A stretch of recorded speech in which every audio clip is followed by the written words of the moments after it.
বিসমিল্লাহির রহমানির রহিম। আল্লাহ তাআলা ইরশাদ করেন, যে ব্যক্তি আমার কোনো ওলির সাথে শত্রুতা করে, আমার পক্ষ হইতে তাহার বিরুদ্ধে যুদ্ধের ঘোষণা করা হইল, ফরজ ব্যতীত অন্য কোনো ইবাদত দ্বারা বান্দা আমার অধিক নৈকট্য লাভ করিতে পারে না। অর্থ, সর্বে অপেক্ষা আমার নিকট লাভ হয় ফরজ আদায়ের মধ্যে, আর নফল আদায় করার দ্বারা বান্দা আমার নিকটবর্তী হইয়া থাকে, এমনকি আমি তাহাকে আমার প্রিয় বানাইয়া লই। অতঃপর আমি তাহার কান হইয়া যাই, যাহার দ্বারা সে শুনে, তাহার চক্ষু হইয়া যাই, যাহার দ্বারা সে দেখে, এবং তাহার হাত হইয়া যায়, যাহার দ্বারা সে কোনো বস্তু ধরে, আর তাহার পা হইয়া যায়, যাহার দ্বারা সে চলে।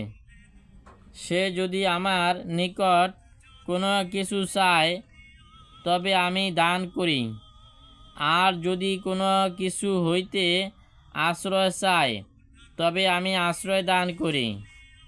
চক্ষু, কান ইত্যাদি হওয়ার অর্থ এই যে, তাহার দেখা এবং চলাফেরা সব কিছু আমার মর্জি মোতাবেক হয়।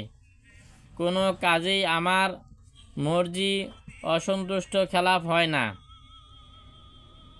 সৌভাগ্যবান ওই সমস্ত লোক যাহারা ফরজের পর নফল আদায় করার জন্য তৌফিক হয়, যাহার নসিব হইয়া যায়। আল্লাহ তাআলা আপন অনুগ্রহে আমাকে আমার বন্ধু এই জন্য সৌভাগ্য নসিব করুন।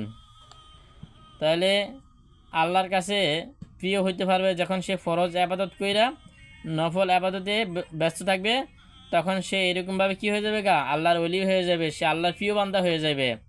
আর আল্লাহর প্রিয় বান্দা যখন হয়ে যাবে, তার আর কোনো ভরসা নাই। যখন যেটা চাইবে আল্লাহ তাআলা তাকে ওইটাই দান করবে।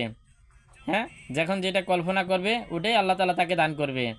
এই জন্য ফরজ আবাদতের পর আল্লাহ তাআলা আমাদেরকে নফল আবাদত করার তৌফিক দান করুক। আমিন। ওয়াখির দুআনা আলহামদুলিল্লাহি রাব্বিল আলামিন। ইনশাআল্লাহ লাইক, শেয়ার, কমেন্ট দিয়ে আমাদের সাথে থাকুন। আল্লাহ হাফিজ।